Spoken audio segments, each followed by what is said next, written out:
আপনার সঙ্গে অনুষ্ঠানে স্বাগত। আপনাদের সাথে আছি আমি মাহমুদ রাকিব।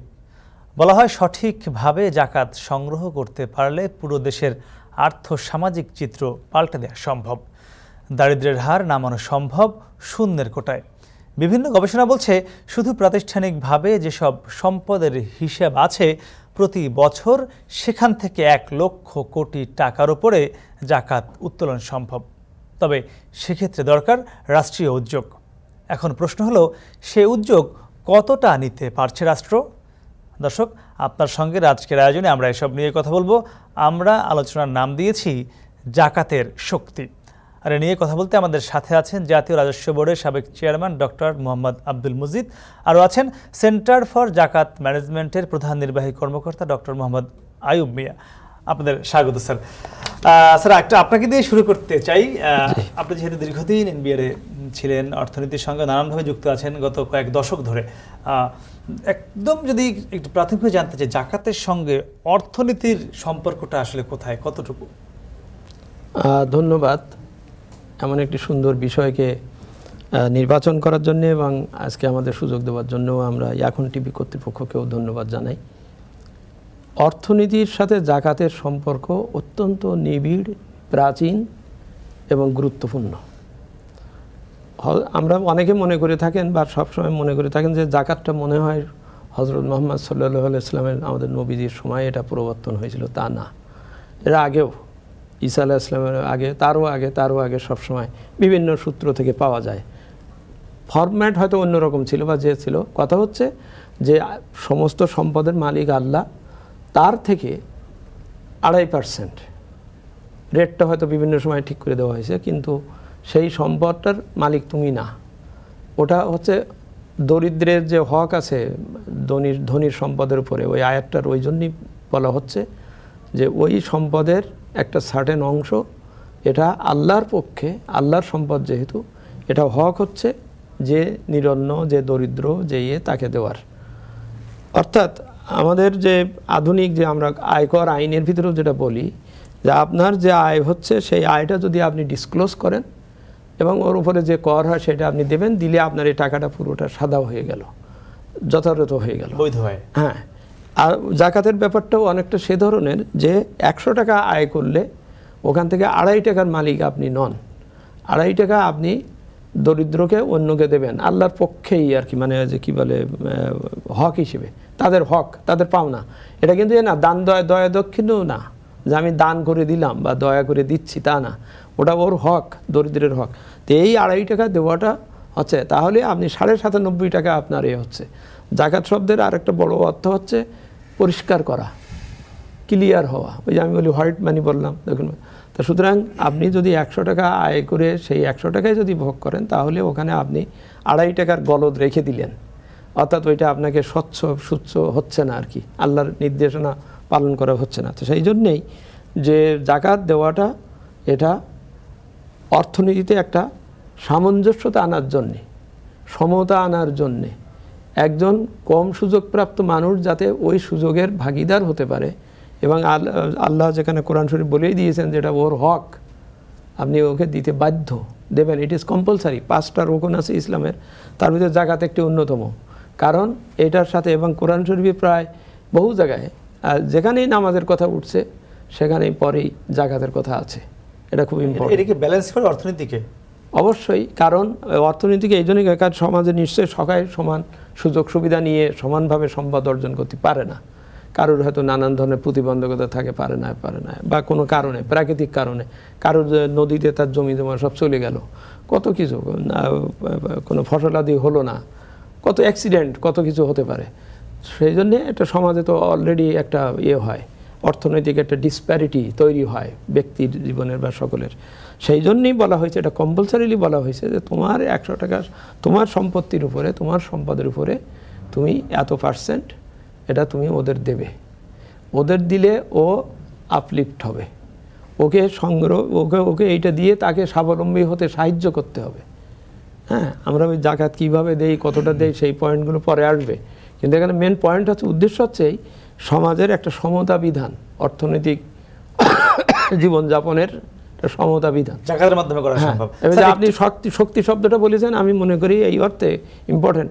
জাকাত has got a very good potential power to equalize, to make your economy more easy to maintain. এই জন্যে স্যার একটু আপনার কাছে আসতে চাই, আপনারা তো একটি প্রতিষ্ঠান যারা কিনা জাকাত নিয়ে কাজ করেন, তা আমার যদি জানবার বিষয়, একজন সাধারণ মানুষ যে জাকাত দিবে সে নিজে না দিয়ে আপনাদের মাধ্যমে কেন দেবে? এইটার ইসলাম কি বলে, বা এটার সুবিধাটা কতটুকু হবে, বা এটি কিভাবে আরও বেশি ইফেক্টিভ হবে সমাজে? আপনাদের কোনো একটি প্রতিষ্ঠানের মাধ্যমে দিলে, ব্যক্তিগতভাবে দিলে সেটি কম হবে কিনা? ধন্যবাদ একটা বাস্তবসম্মত প্রশ্ন করার জন্য। আসলে জাকাত যেহেতু একটা ইবাদত, আমরা এটা একটা ম্যানেজমেন্ট পার্সপেক্টিভে অ্যাজ ওয়েল অ্যাজ রিলিজিয়াস পার্সপেক্টিভে বিষয়টা দেখতে হবে। আমি যদি রিলিজিয়াস পার্সপেক্টিভে এবং হিস্টোরিক্যাল কনটেক্সটে দেখি যে জাকাত এবং অন্যান্য যে সমস্ত ইবাদতগুলো আল্লাহর পক্ষ থেকে মানুষের জন্য নির্ধারণ করে দেওয়া হয়েছে, বিশেষ করে মুসলমানদের জন্য, সেটা জিবরাইল আলাইহিস সালাম আল্লাহর নির্দেশে আমাদের রাসূল করিম সাল্লাল্লাহু আলাইহি ওয়াসাল্লামকে শিখিয়ে দিয়েছেন যে ইবাদতটা এভাবে পালন করতে হবে। যেমন মনে করেন আমরা নামাজ পড়ি 5 ওয়াক্ত, কত রাকাত কীভাবে পড়ি, সব কিন্তু রাসূল সাল্লাল্লাহু আলাইহি ওয়াসাল্লাম যেভাবে করেছেন আমরা ঠিক সেভাবেই করি। তাহলে অন্যান্য রোজার বেলায় একই কথা, হজের বেলায় একই কথা, তাহলে জাকাতের বেলায় তো একই কথাই, যে রাসূল করিম সাল্লাল্লাহু আলাইহি ওয়াসাল্লাম যেভাবে প্র্যাকটিস করেছেন ইবাদতটা আমাদেরকেও সেভাবে প্র্যাকটিস করতে হবে। রাসূল করিম সাল্লাল্লাহু আলাইহি ওয়াসাল্লামের সময় কেউ ব্যক্তিগতভাবে জাকাত দিত না। তারা রাসূল করিম সাল্লাল্লাহু আলাইহি ওয়াসাল্লাম ছিলেন কিন্তু নবী, রাসূল, তিনি ইমাম, তিনি শিক্ষক, তিনি সমাজের নেতা, তিনি সেনাপতি, তিনি রাষ্ট্রপ্রধান। অর্থাৎ তিনি এই রাষ্ট্রপ্রধান হিসাবে কেন্দ্রীয়ভাবে কিন্তু জাকাতটা সংগ্রহ করতেন, সবাই এক জায়গায় দিত। এমনকি রাসূল সাল্লাল্লাহু আলাইহি ওয়াসাল্লাম দূর দেশ থেকে জাকাত সংগ্রহ বা বিতরণের জন্য প্রতিনিধি প্রেরণ করতেন, ইয়েমেনে, বাহরাইনে, বিভিন্ন দূর দেশে পাঠাতেন। এবং অর্থাৎ একটা সেন্ট্রাল নিয়ন্ত্রণের আওতায় এবং নির্দেশনার ভিত্তিতে জাকাতটা কালেকশন বা বিতরণ করা হতো। কিন্তু এবং পরবর্তীতে খোলাফায়ে রাশিদিন যে 4 খলিফা, তারাও কিন্তু এটা পুরোপুরিভাবে পালন করেছেন। শুধু ওসমান রাদিয়াল্লাহুর সময় একটা ঘটনা ঘটেছে, সেটা হলো তখন ইসলামী সাম্রাজ্য অনেক বড় হয়ে গিয়েছিল। তখন দূর দেশ থেকে জাকাত আদায় করা এবং কারেক্টলি আদায় করা একটু কঠিন কাজ ছিল। তখন ওসমান রাদিয়াল্লাহু বললেন, যেগুলো ভিজিবল, দৃশ্যমান যে সম্পদ, মনে করেন ফসলের সম্পদ, লাইভ স্টকের সম্পদ, অথবা তোমার বিজনেসের মানে জাকাত, এগুলো, এই প্রত্যেকটা ফসলের জাকাত, বিজনেসের জাকাত, লাইভ স্টকের জাকাত সরকারিভাবে আদায় করা হতো। আর জুয়েলারি, গোল্ড এবং নগদ ক্যাশ টাকা, এটা বলতেন তোমার ব্যক্তিগতভাবে বিতরণ করে দেবে। তার মানে আমরা কোনটা পাচ্ছি? একটা ভিজিবল সম্পদ, যেটা এখনও বর্তমান সৌদি আরবে কিন্তু এটা করা হয়। ভিজিবল সম্পদটা রাষ্ট্র আদায় করে, একান্ত ব্যক্তিগত সম্পদটা ব্যক্তিগতভাবে দিয়ে দেওয়ার জন্য বলে। তো প্রথম কথা হচ্ছে যে জাকাত আদায় করা, এবং এটা রাসূল সাল্লাল্লাহু আলাইহি ওয়াসাল্লাম রাষ্ট্রভাবেই করতেন। এবং আমি এটা অন্য কোরআনের আর একটা আয়াতের কথা বলি, যেখানে আল্লাহ তাআলা বলছেন যে তাদেরকে কর্তৃত্ব বা নেতৃত্ব দিলে পরে তাদের দায়িত্ব হচ্ছে 4টি। নাম্বার 1, তিনি নামাজ কায়েম করবেন, 2 জাকাতের ব্যবস্থাপনা করবেন, 3 ন্যায়ের আদেশ করবেন, 4 অন্যায়ের প্রতিরোধ করবেন। এটা অর্থাৎ আল্লাহই দায়িত্ব দিয়ে দিয়েছেন, প্রাতিষ্ঠানিকভাবে করতে বলেছেন। রাইট।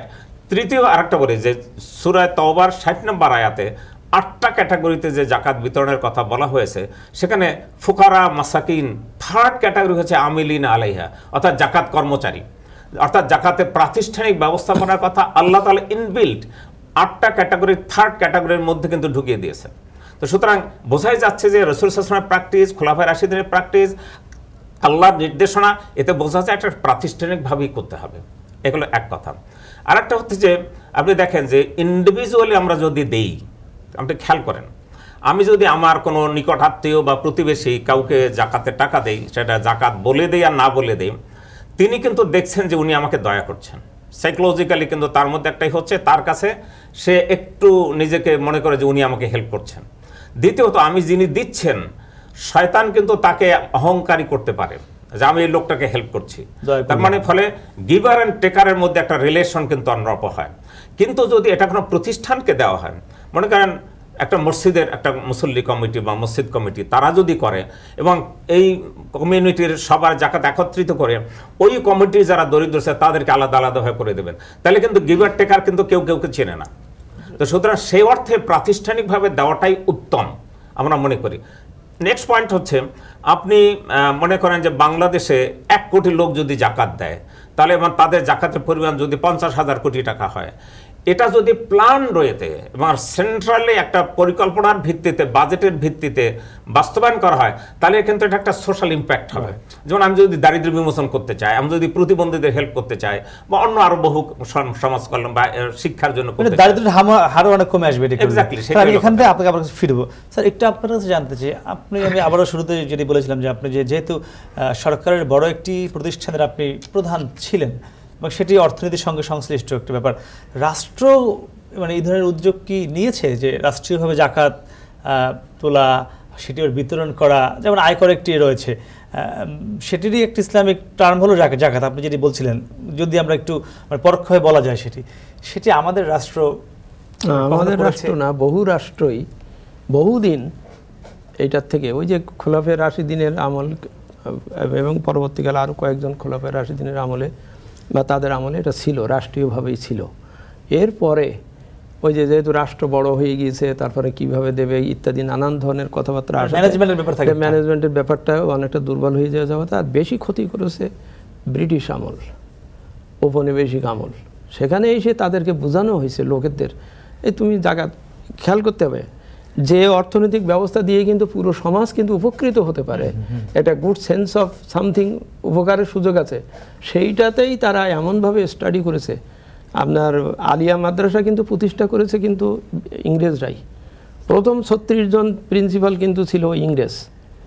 তাদের মাথায় এমন একটা বুদ্ধি করে আসছে যে তোমরা এই জাকাত, অর্থাৎ দৃষ্টিটা সরানো আর কি, জাকাত এইভাবে রাষ্ট্রীয়ভাবে করলে তো অনেক কাজ হতে পারে। তারা কি করলো, ও জাকাত ওইভাবে রাষ্ট্রের তোলার দরকার নেই, যার যার তার দেবে।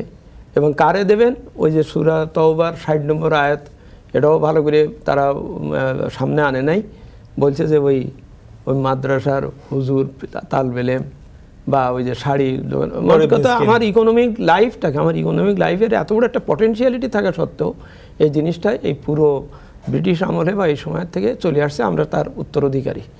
বাংলাদেশ তার আগে পাকিস্তান আমলেও না, শেষ পর্যন্ত আমি বলি, সে বাংলাদেশ আমলে, পাকিস্তান আমলের থেকে পরে বাংলাদেশ আমলে এইটুকু করা হলো, রাষ্ট্র বলল যে আমি একটা জাকাত বোর্ড তৈরি করি, যেটা ইসলামিক ফাউন্ডেশনে আছে। ওই পুরো দায়িত্ব নিল না যে আমি আইন দিয়ে, যেমন আয়করের আমি আইন দিয়েই আমি সবার কাছ থেকে নিচ্ছি, এইটা ওই পয়েন্টে না নিয়ে বলছে যে আমি একটা জাকাত বোর্ড করে দেই, এই জাকাতে এখানে যারা টাকা দেবে তাদের সেই টাকাকে দিয়ে ওরা প্রকল্প তৈরি করে তো কাজ করবেন। কিন্তু এখানে সমস্যা হচ্ছে, এই জাকাত বোর্ডে যে টাকা দেওয়া হবে, জাকাত দেওয়া হবে, রাষ্ট্র এইটাকে আরও উদ্বুদ্ধ করার জন্যে ওটাকে আমরা করের আওতামুক্ত করে দিয়েছি, অর্থাৎ যিনি কর দেবেন ওই করটা ট্যাক্সেবল ইনকাম হিসেবে ধরা হবে না। কিন্তু দেখা যাচ্ছে বাস্তবতায় যেটা দেখা যাচ্ছে, জাকাত বোর্ডে খুব বেশি কেউ দিচ্ছে না, কারণ ওখানে আস্থার প্রশ্ন, ওই যে বললেন যেটা একটা অহংকারের প্রশ্ন, আমি দিচ্ছি আবার এখানে আরেক জায়গায় যাচ্ছে, কি হচ্ছে, তারপরে উনি কি প্রকল্প বানাচ্ছেন সেটা দেখা যাচ্ছে না, আমি বুঝতে পারতেছি না, এই ধরনের অবস্থায় কিন্তু জাকাত বোর্ড সরকারের কার্যক্রম ওখানেই সীমিত রয়ে গেছে। একটু স্যার আপনার কাছে জানতে চাই, মজিদ স্যার যেটি বলছিলেন যে জাকাত বোর্ড যেটি বাংলাদেশের ইসলামী ফাউন্ডেশনের অধীনে, সেখানে অনেকে জাকাত দিতে আশ্বাসের জায়গা থেকে বা কিছুটা সেখানে সংশয় কাজ করে, যেটি কোন খাতে ব্যয় হয়, সঠিকভাবে জাকাতটা ব্যয় হবে কিনা, তার একটি শঙ্কা রয়েছে বলেই হয়তো মানুষ কম দেয়। সেন্টার ফর জাকাত ম্যানেজমেন্ট যেটা আপনাদের প্রতিষ্ঠান, আপনারা যে সঠিকভাবে মানুষের মধ্যে জাকাত বিতরণ করেন তার নিশ্চয়তা কি, একটু সে উত্তর জানবো আমি। তবে দর্শক, তার আগে নিচ্ছি ছোট্ট একটি বিরতি, ফিরছি একটু পরেই, সঙ্গেই থাকুন।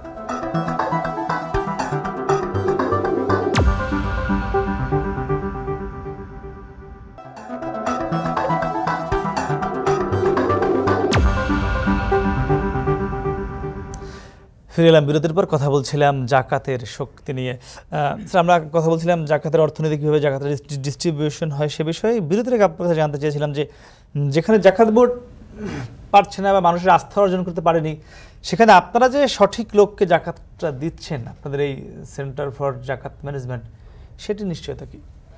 না, থ্যাংক ইউ ভেরি মাচ। আমি একটু পেছনে যেতে চাই অন্যান্য দেশের অভিজ্ঞতার কথা প্রসঙ্গে, যে আসলে বর্তমান পৃথিবীতে বেশ কিছু দেশ আছে, ধরেন ৮-১০টি রাষ্ট্র আছে যারা রাষ্ট্রীয় আইন করে বাধ্যতামূলকভাবে নাগরিকদের কাছ থেকে জাকাত আদায় করেন। আর কিছু দেশ আছে জাকাত আইন আছে কিন্তু সেটা রাষ্ট্রীয়ভাবে বাধ্যতামূলকভাবে আদায় করা হয় না।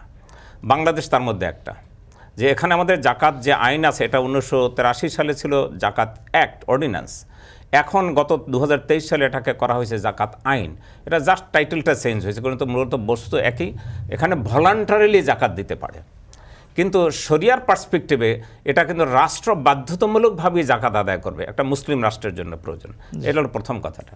তো যদি রাষ্ট্র বাধ্যতামূলকভাবে আদায় না করেন তখন কমিউনিটির দায়িত্ব হলো এটা কালেকটিভলি আদায় করা। তার কারণ ইসলামের অধিকাংশ কাজে কিন্তু ঐক্যবদ্ধভাবে সংঘবদ্ধভাবে করার একটা স্পিরিট সবসময় আছে। তো সেখানে যেমন আমাদের মসজিদ আমাদের একটা কমিউনিটি প্রতিষ্ঠান, ঠিক এভাবে জাকাতও এরকম কমিউনিটি ভিত্তিতেই করা উচিত। এবং সেই স্পিরিট থেকেই সেন্টার ফর জাকাত ম্যানেজমেন্ট জাকাত ব্যবস্থাপনা সেবা দেওয়ার জন্য গঠিত হয়েছে। জাকাত রাষ্ট্র কিন্তু আদায় করেন বা করতে পারেন বাধ্যতামূলক, কিন্তু একটা প্রাইভেট প্রতিষ্ঠান কিন্তু জোর করে আদায় করতে পারে না, তারা লোকদেরকে মোটিভেট করতে পারে। আমরা joint stock and register company থেকে 1860 সালের সোসাইটিজ রেজিস্ট্রেশন অ্যাক্টের আওতায় নিবন্ধিত, এবং আমাদের ম্যান্ডেট হচ্ছে, যেটা আমরা সরকার কর্তৃক অনুমোদিত, যে জাকাত মোবিলাইজেশন অ্যান্ড ডিসবার্সমেন্ট, এবং নট অনলি দ্যাট, ওয়াকফ এবং সাদাকা ওসর এগুলোর ম্যানেজমেন্টের কাজও আমরা করে থাকি। সেন্টার ফর ম্যানেজমেন্ট গত 15 বছরে এটা একটা মডেল প্রতিষ্ঠান হিসেবে দাঁড় করানোর চেষ্টা করছে। এর এক হচ্ছে একটা সাংগঠনিক স্ট্রং কাঠামো আছে, এর একটা গভর্নিং বোর্ড আছে, একটা উপদেষ্টা পরিষদ আছে, জাকাত বিতরণ কমিটি আছে, অডিট কমিটি আছে, নানাবিধ একটা, এমনকি আমরা ISO সার্টিফিকেটও পেয়েছি একটা মডেল অর্গানাইজেশন হিসাবে। আমাদের এখানে সমস্ত কার্যক্রম অত্যন্ত স্বচ্ছতার সাথে করা হয়। সেক্ষেত্রে আপনারা জাকাত দেন, মানে কাদের কি গুরুত্ব দিয়ে দেন আপনারা দেবার ক্ষেত্রে? অবশ্যই সূরা তওবার যে 8টা ক্যাটাগরির কথা আল্লাহ নির্ধারণ করে দিয়েছেন, এর বাইরে যাওয়ার তো কোনো সুযোগ নাই। প্রথমে হচ্ছে যে ফকির, অর্থাৎ যারা নিঃস্ব বা বঞ্চিত, তারপরে হচ্ছে যারা মিসকিন, যাদের সামান্য সম্পদ আছে কিন্তু তার স্বাবলম্বী হওয়ার জন্য যথেষ্ট না, তাদেরকে। তৃতীয় হচ্ছে যারা জাকাত কর্মচারী। চতুর্থ হচ্ছে যারা দাস মুক্তির জন্য।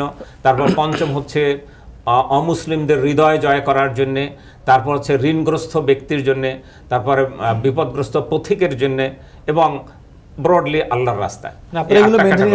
এগুলোকে সামনে নিয়ে তারপরে এটা, এবং সেই অনুযায়ী আমরা এগুলোকে নিয়ে প্রধানত আমরা প্রথম 2টো বা 3টে এগুলোকে নিয়ে আমরা প্রকল্প তৈরি করি, অত্যন্ত সায়েন্টিফিক ওয়েতে প্রকল্প পরিচালনা করি। শুধু তাই না, আমরা যারা জাকাত দেব তাদেরকে আমরা একটা বেসলাইন সার্ভে, প্রত্যেকটা ফ্যামিলি নিড অ্যাসেসমেন্ট করে অত্যন্ত মডার্ন মেথোডলজি, এমনকি আমরা আইটি সফটওয়্যার ইউজ করে তারপর আমরা এই মোস্তাহিক মানে যারা জাকাত রিজার্ভেন তাদেরকে সিলেকশন করি, এবং তাদের জন্য আমাদের একটা বাজেট অ্যালোকেশন থাকে। যেমন আমাদের একটা জাকাত ডিসবার্সমেন্ট কমিটি আছে, আমাদের ডক্টর আব্দুল মজিদ সাহেব ওই কমিটির চেয়ারম্যান। তো সুতরাং আমরা অত্যন্ত মেথোডিক্যালি প্ল্যান রয়েতে দারিদ্র্য বিমোচন এবং মানবের কল্যাণের জন্য আমরা কাজ করছি, এবং আমাদের সমস্ত কার্যক্রম শরিয়া দ্বারা স্ক্রুটানাইজড, তারা ফিল্টারিং করে, তারা যেটা অনুমোদন করে সেটা আমরা শুধু বাস্তবায়ন করতে পারি। স্যার, একটু জানতে চাই, আমরা যেটি করে থাকি অনেকেই, আমরা একদম ব্যক্তি পর্যায়ে যারা জাকাত দিয়ে থাকি যতটুকু দেই, হয়তো আমরা বাসার যে কাজের সহায়ক ব্যক্তি রয়েছে, গৃহ পরিচারিকা রয়েছে, বা দারোয়ান রয়েছে, বা হয়তো গাড়ির চালক রয়েছে, আমরা তাদেরকে দেই, হয়তো ঈদে একটু বোনাসটা বাড়িয়ে দিচ্ছি, তার বেতন হয়তো 10,000 টাকা, আমরা আরো 10,000 টাকা দিচ্ছি। এটি আমরা জাকাত ফান্ড থেকে অনেকে হিসাব করার সময় এটি জাকাত দেখাই।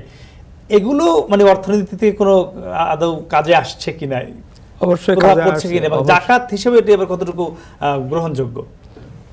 অবশ্যই না, ওখানে হচ্ছে কি প্রয়োজনের আর কি।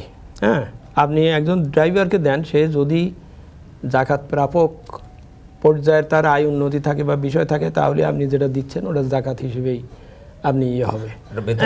আর যদি এমনি দেন তাহলে সাদাকা হতে পারে, আপনি গিফট করতে পারেন, সেটা তো ঠিক আছে।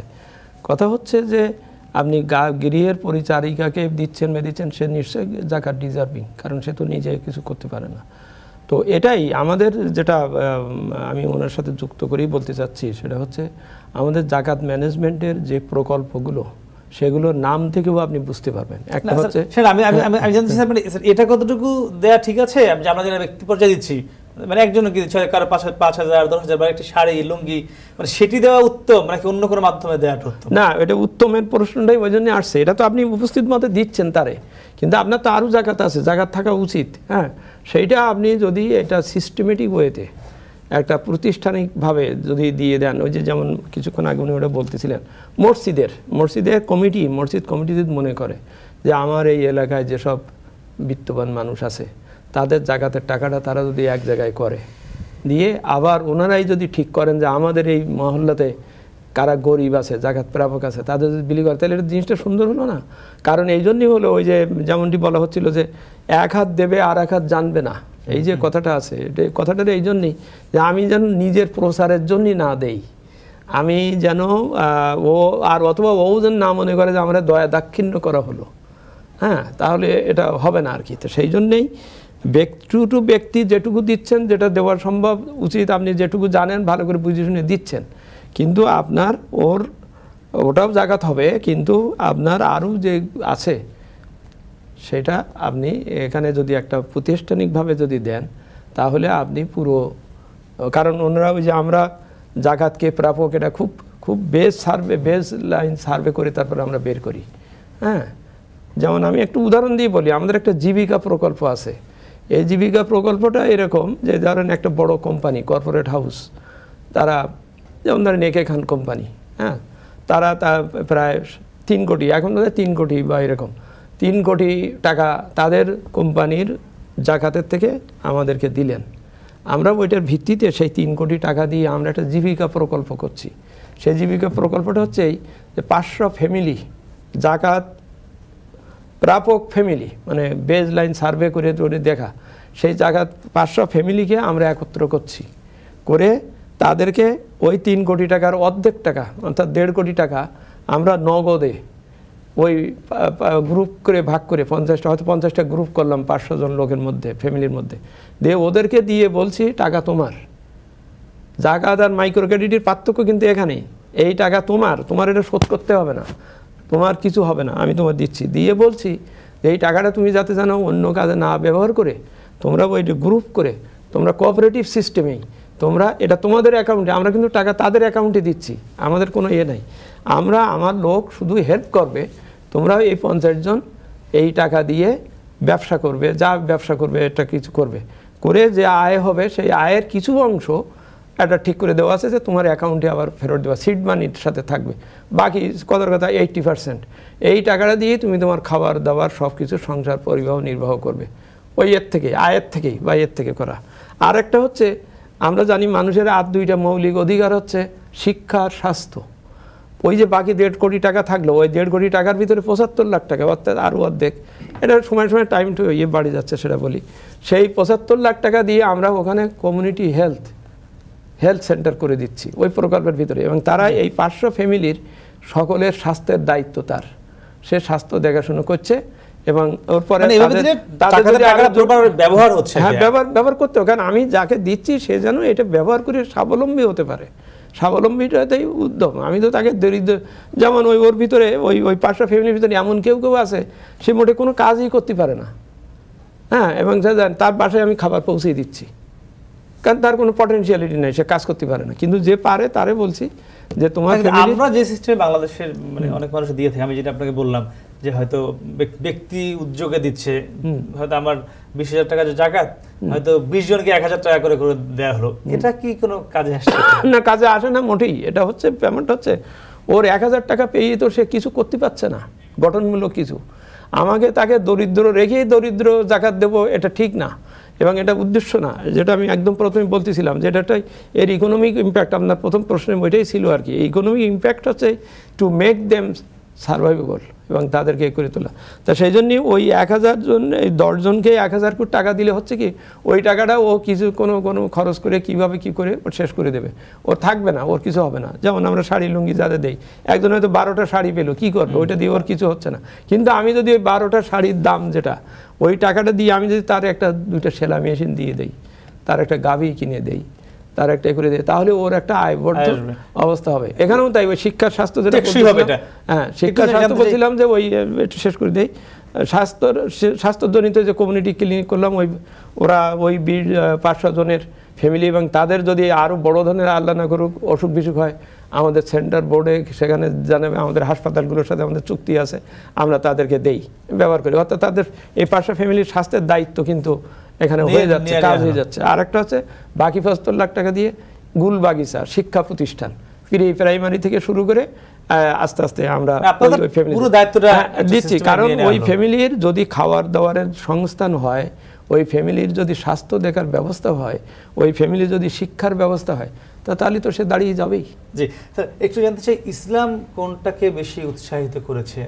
একদমই যে ব্যক্তি উদ্যোগে একজনকে ধরে ধরে জাকাত দেয়া, নাকি মানে এমন একটা বড় অর্থ দেয়া যাতে সে পরবর্তীতে কিছু করতে পারে বা তার একটু সংস্থান হয়, এমন কি খুব স্পেসিফিক ইসলামে কিছু বলা আছে কিনা সেটা জানতে চাই। তবে দর্শক, তার আগে নিচ্ছে আবার ছোট্ট বিরতি, ফিরছি একটু পরে, সঙ্গেই থাকুন।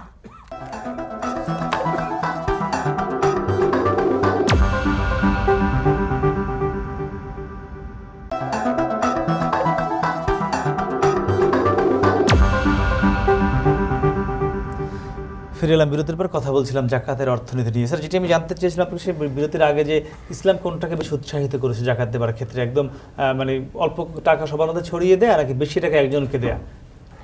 আমি কিন্তু শুরুতেই বলেছিলাম যে এটা মূলত ব্যক্তিগতভাবে বিতরণের চেয়ে রাষ্ট্রীয় ব্যবস্থাপনায় বিতরণ করাটাই রাসূলের সুন্নাহ। আমাদের খোলাফায়ে রাশিদিন সেটাই করেছেন। এবং আমি একটা বেস্ট এক্সাম্পল দিচ্ছি। হযরত ওমর রাদিয়াল্লাহু যখন খলিফা, তখন তার কাছে একজন বিধবা কয়েকটা শিশু নিয়ে এসে হাজির হয়েছিল যে আমাকে কিছু জাকাত দিন। উনি তখন বাইতুল মালের কর্মচারীকে বললেন, ওকে 1 উট বোঝাই খাদ্যশস্য দিয়ে দাও। এবং ওই ভদ্রমহিলাকে বললেন যে তুমি আগামীকাল অমুক জায়গায় আমি থাকবো, সেখানে আসবে, তোমাকে আরও দেব। পরের দিন তিনি আরও 2 উট বোঝাই খাদ্যশস্য প্লাস উটও দিয়ে দিয়েছেন। অর্থাৎ এটা ইন্ডিকেট করে যে তাকে দিতে হবে পর্যাপ্ত পরিমাণে, ভিক্ষার মতো নয়। এবং ইসলামের সমস্ত উলেমা ইসলামিক স্কলাররা একমত যে জাকাতের উদ্দেশ্য হচ্ছে কাউকে স্বাবলম্বী করে দেওয়া। এবং কোনো আমাদের মাযহাব বলেছে ওকে মিনিমাম 1 বছরের তার সংস্থান হয়, অন্যের কাছে হাত পাততে না হয়, এভাবে করে দিতে হবে মিনিমাম। কিন্তু যদি চাহিদা মানে দেওয়ার মতো লোক বেশি থাকে, তখন কি করবেন? না, তখন কমে যাবে অবশ্যই। এবং সেক্ষেত্রে আরেকটা পয়েন্ট আছে, সেক্ষেত্রে যে ইসলামের তো স্পিরিটটা হচ্ছে উম্মাহ। অর্থাৎ মনে করেন কাতারে জাকাত দেওয়ার লোক নাই, নেওয়ার লোক নাই, আর আমাদের দেশে জাকাত প্রচুর লোক। তো তখন ওই রাষ্ট্রের দায়িত্ব হচ্ছে এখানে সাহায্য করা। যেমন আজকে আমরা প্যালেস্টাইনের কথা বলছি, আমরা রোহিঙ্গাদেরকে আমরা হেল্প করেছি, আমরা অন্যদেরকেও হেল্প করেছি। অর্থাৎ মুসলিম উম্মাহ একে অপরের দায়িত্ব পালন করবে, এটাই দায়িত্ব। এখন এখানে আমি আরেকটা কথা বলি, আপনি যেহেতু বলেছিলেন যে শাড়ি রঙের কথা আমাকে গুরুত্বপূর্ণ বলতেই হয়। আপনি খেয়াল করুন যে জাকাতটা হচ্ছে ওই লোকের অধিকার, এটা কিন্তু অনুদান বা দয়া দাক্ষিণ্য নয়। এখন আপনি আমাকে জাকাত দিচ্ছেন শাড়ি, তাও নিম্নমানের, এটাকে আমি চেয়েছি আপনার কাছে, ইট ইজ মাই মানি, আমার তো ফ্রিডম দিলেন না আপনি। আমার দরকার চাউল, আপনি আমাকে দিচ্ছেন শাড়ি। সুতরাং এটা তো স্পিরিটের সাথে যায় না। এজন্য অনেক ইসলামিক স্কলারই মনে করেন যে ট্র্যাডিশনাল পদ্ধতির শাড়ি বিতরণ করা হয়, এতে জাকাত আদায় হবে না, রাজনীতির ব্যাপার।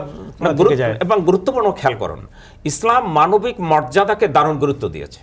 এখন যেভাবে বৃষ্টি কাদা পানির মধ্যে হাজার হাজার মানুষ ডেকে পায়ের তলায় পিষ্ট হয়ে মারা যায়, এসব মানুষের মর্যাদা বলে কি কিছু থাকছে? সুতরাং এটাও ইসলামের মূল স্পিরিটটাই থাকছে না। দ্বিতীয় কথা হচ্ছে জাকাত দিতে হবে, যিনি জাকাত পাবেন তাকে পৌঁছে দিতে হবে, সেজন্য আপনার কাছে না আসে। যেমন আমরা একটা নীতি ফলো করি, আমরা প্রায় 1000-1200 মানুষকে প্রতি মাসে খাবার বাড়িতে পৌঁছে দেই, এবং আমাদের স্ট্রিক্ট নির্দেশ ওরা কখনো আমাদের অফিসে না আসে। ওমর রাদিয়াল্লাহু যখন এক বাড়িতে খাবার পৌঁছদের জন্য আটার বস্তা নিজে পিঠে তুলে নিয়েছিলেন, তার কাজের লোক তার খাদেম বলছিলেন, আমিরুল মুমিনিন আমি নেই, বলছেন ন, আখিরাতে জবাব আমাকে দিতে হবে। সুতরাং জাকাত যিনি দিচ্ছেন সে বরং আপনাকে করুণা করছে জাকাত নিয়ে, আপনি জাকাত দিয়ে কোনো করুণা করছেন না, এই বিষয়টা বুঝতে হবে। অর্থাৎ 1 কোটি টাকার 2.5% আপনার টাকা নয়, আল্লাহ আপনাকে দিয়েছে আমানত হিসাবে, আপনার যোগ্যতার কারণে এবং আপনাকে পরীক্ষা করার জন্য। তাহলে এই যে সামগ্রিক বিষয়টি জাকাত দেওয়ার পদ্ধতিটা, এটা তো নিশ্চয়ই এই 2024 সালে এসে নিয়ম হয়নি, ইসলাম তো সেই পৃথিবীর জন্মলগ্ন থেকে এটি নিয়ম। সেটি আমাদের এই রাষ্ট্রগুলো মানে কেন এখনো পরিপালন করতে পারলো না? আপনারাও সরকারের বড় বড় দায়িত্ব দুজনেই পালন করে আসছেন, মানে সেগুলো মিনিমাম কেন এখনো পালন হচ্ছে না? এটা আসলে তো যারা রাষ্ট্র পরিচালনা করে, আমি শুরুতে করার একটা আয়াত দিয়েছিলাম, রাষ্ট্র পরিচালনা করে মূলত তাদের দায়িত্ব, এটা তাদের একটা পলিটিক্যাল কমিটমেন্টের বিষয়, রাষ্ট্রীয় পলিসির বিষয়। এটা তো যারা রাজনীতি করে তাদের জন্য ইতিবাচক হবার কথা ছিল এটি। এক্স্যাক্টলি, এবং আপনি সুন্দর কথা বলেছেন। যেমন আমি একটা উদাহরণ দিই, আমাদের সোশ্যাল সেফটি নেট প্রোগ্রামের আওতায় বর্তমানে বোধহয় 1 লক্ষ কোটি টাকার বেশি বাজেট, আর আপনি দেখতে পাচ্ছেন যে জাকাতের পুরোটাই কিন্তু সোশ্যাল সেফটি নেটের টাকা। সেটা আপনার জন্য বাংলাদেশের সয়েলে 1 লক্ষ কোটি টাকা পড়ে আছে, government should explore it, extract it. এটা হলে তাহলে গভর্নমেন্ট তো তখন 2 লাখ কোটি টাকা দিতে পারবে। এবার যদি 20 লক্ষ মানুষ যদি এখন হতদরিদ্র হয়, তাহলে এর মধ্যে বিতরণ যদি প্রতি বছরই করেন, তা কারো গরিব থাকার কথা না, তো সোশ্যাল ইম্প্যাক্ট তো অটোমেটিক্যালি হবে।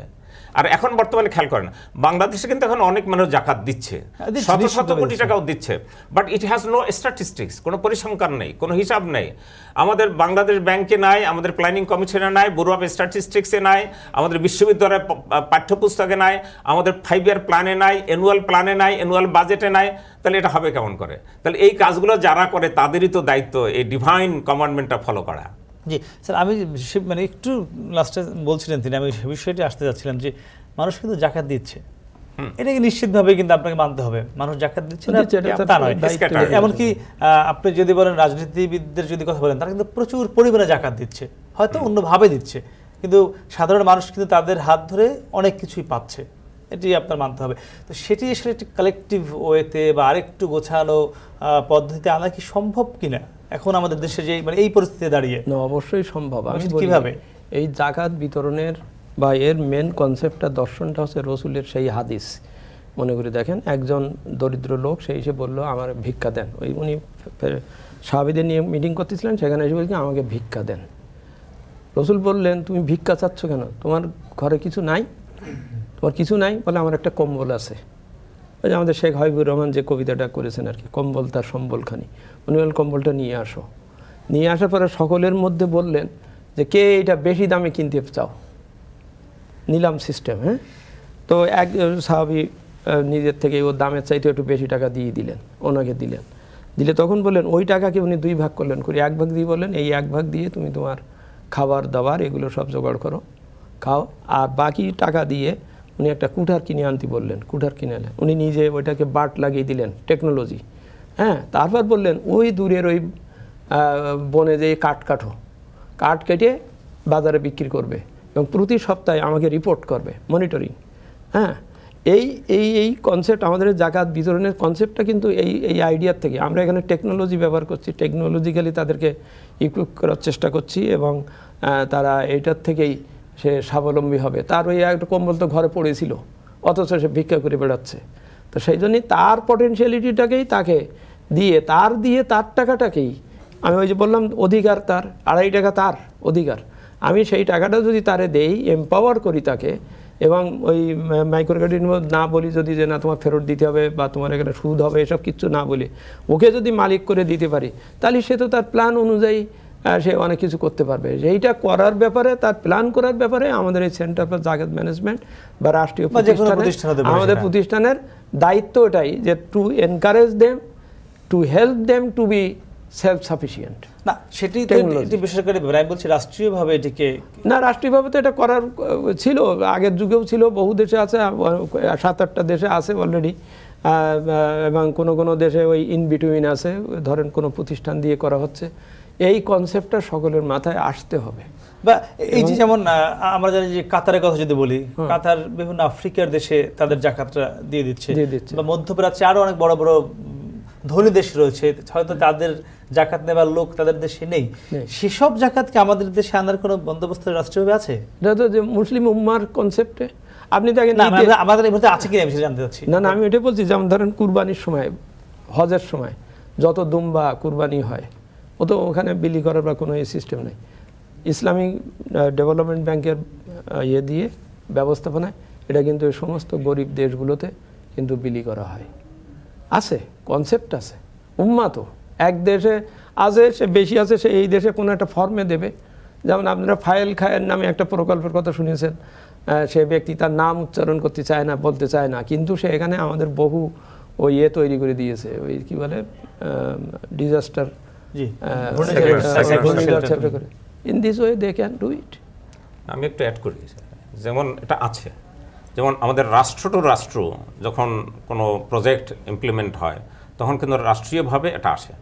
যেমন আমি সৌদি আরবের একজন বড় স্কলার এবং তাদের সুরা কাউন্সিলের সদস্যের সাথে আলাপ করেছিলাম। উনি তখন বলছে যে আমাদের গভর্নমেন্টকে লেখেন, আমরা গভর্নমেন্টের মাধ্যমে দেবো। অর্থাৎ তাহলে একটা মেকানিজম আছে গভর্নমেন্ট টু গভর্নমেন্ট, আর একটা হচ্ছে আমাদের এখানে কিছু মিডল ইস্টে বা মুসলিম কান্ট্রির এনজিও আছে, তারা কিন্তু জাকাত সাদাকা বা ওয়াকফের অনেক টাকা ফান্ড তারা নিয়ে আসেন, আমাদের এনজিও ব্যুরো রেজিস্ট্রেশনের মাধ্যমে বাংলাদেশে বিভিন্ন প্রজেক্ট বাস্তবায়ন করছে। এটা আছে। গভর্নমেন্ট এখানে একটু উদার দৃষ্টিভঙ্গি যদি নেয় তাহলে আরও এটা আসার সুযোগ আছে।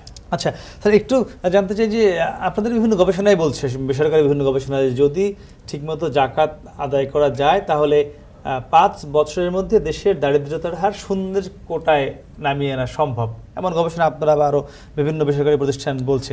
তাহলে যে এটি কিন্তু একটি মানে লোভনীয় অফারও, একটি রাষ্ট্রের যারা সরকার আছে, যারাই ছিল, ভবিষ্যতে হবে, যেটা যদি রাষ্ট্রের যদি একদম দারিদ্রতা শূন্যের কোটায় নামিয়ে যায় তাহলে তার তো আর অনেক চ্যালেঞ্জ থাকছে না। আমি স্যার জানতে চাচ্ছিলাম, এই যে সুবর্ণ সুযোগ, এই সুযোগটি রাষ্ট্র কেন নিচ্ছে না, একটু সে উত্তর জানবো। তবে দর্শক, তার আগে নিচ্ছে আবার ছোট্ট একটি বিরতি, ফিরছি একটু পরে, সঙ্গেই থাকুন।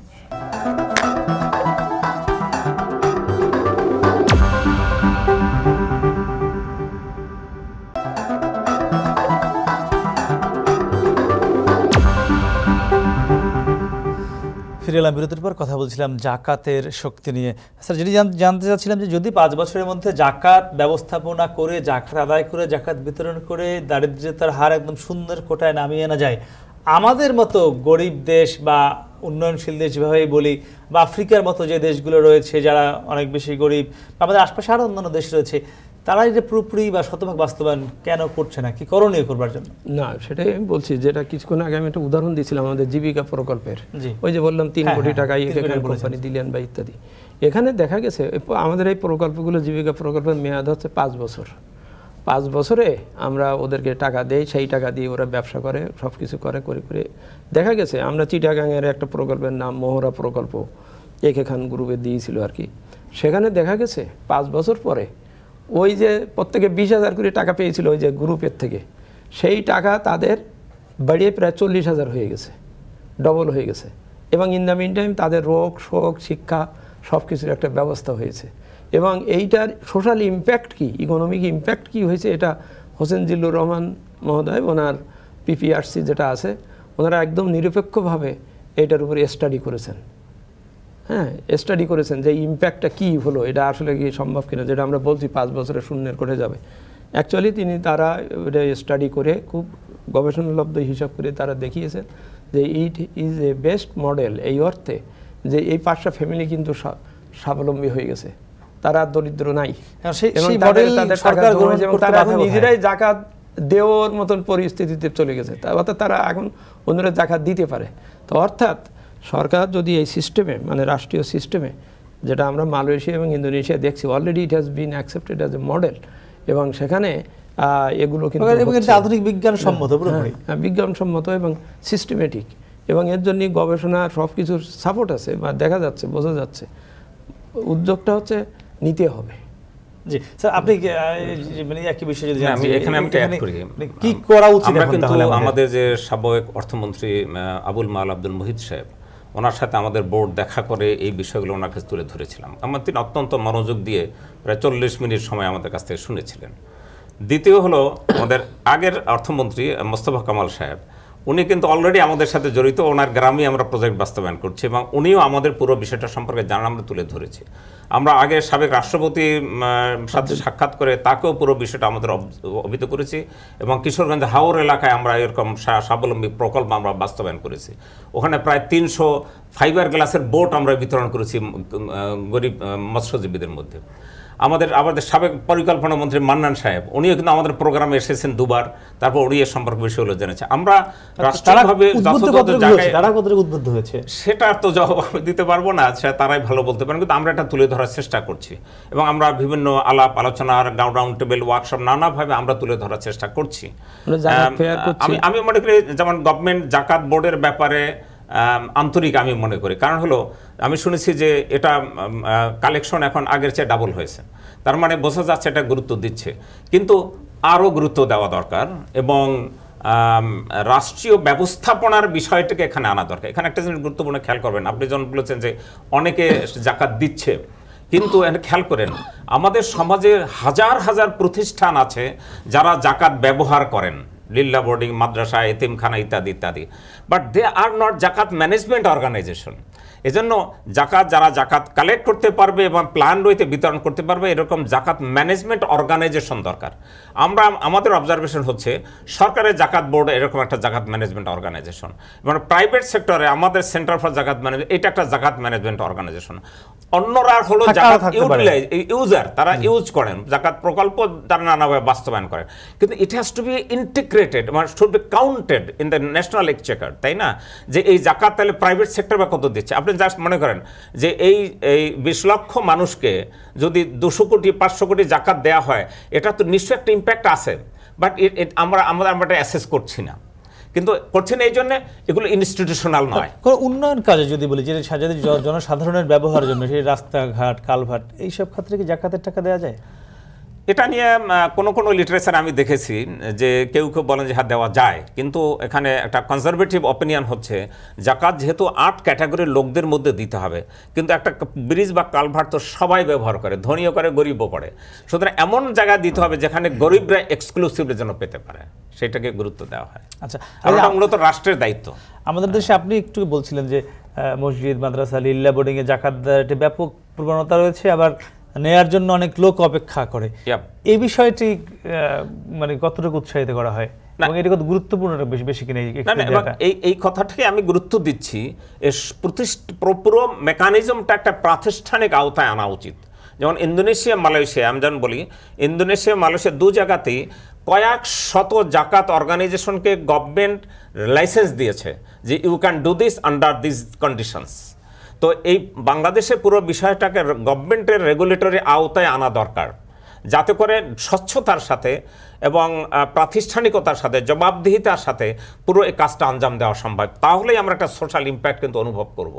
এখন মনে করেন সেন্টার ফর জাকাত ম্যানেজমেন্ট, ছোট্ট করে আমরা শেষ করব, জানতে চাইব জাকাত দেওয়ার প্রবণতা বা হার বেড়েছে কিনা? আপনারা যেহেতু জাকাত কালেক্ট করেন, অবশ্যই বেড়েছে এবং আমরা লক্ষ্য করছি বিশেষ করে অনেকে বিজনেস জাকাত সম্পর্কে অনেকেরই ধারণা ছিল না। প্রত্যেকে মনে করে আমাদের ব্যক্তিগত সঞ্চয় থেকে জাকাত দেব, কিন্তু ব্যবসা প্রতিষ্ঠানেরও জাকাত আছে। এটা বাংলাদেশে বেশ পপুলার হচ্ছে। আমাদের সাথে অনেক ব্যবসা প্রতিষ্ঠান কিন্তু জড়িত, তাদের জাকাতের ফান্ড আমাদের কাছে দেন এবং তাদের পছন্দ মতো বিভিন্ন প্রজেক্ট আমরা সেটা বিতরণ করে থাকি। জি, একদম শেষ প্রশ্ন স্যার, আপনাকে কিন্তু আমরা শেষ করতে চাই। এখন যে বাংলাদেশের আর্থসামাজিক অবস্থা, বাংলাদেশের অর্থনীতি অনেক বড় হয়েছে, আকার বেড়েছে, আমরা অনেক বেশি অর্থনৈতিক শক্তিশালী হয়েছি, সেই অনুযায়ী আমাদের জাকাতের যে পরিমাণটা সেটি আরও বাড়ানো বা রাষ্ট্রীয়ভাবে এটি একদম একটি সাংগঠনিকভাবে বাড়ানোর উপায় কি, শেষ ছোট্ট করে বলবেন? না, এটা খুব সঙ্গত প্রশ্ন।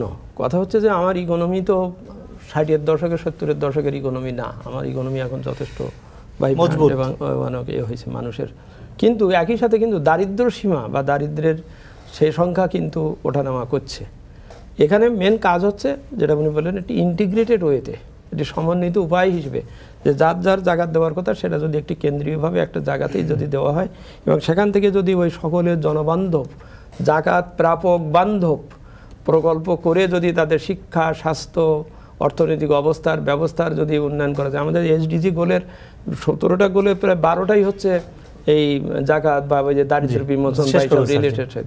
সুতরাং সেই সব গোলগুলোকে লক্ষ্য রেখে যদি সকল মানুষের বা যাদের জাকাত দেওয়ার সক্ষমতা আছে সেগুলিকে যদি একটি সিস্টেমেটিক ওয়েতে, ইন্টিগ্রেটেড ওয়েতে যদি গ্রহণ করা যায়, বাস্তবায়ন করা যায়, তাহলে অবশ্যই এর ইম্প্যাক্ট, আপনার ভাষায় জাপানের শক্তি, জাকাতের শক্তিটা তখন অনুভূত হবে, সেটা আমাদের যে অর্থবহ হবে।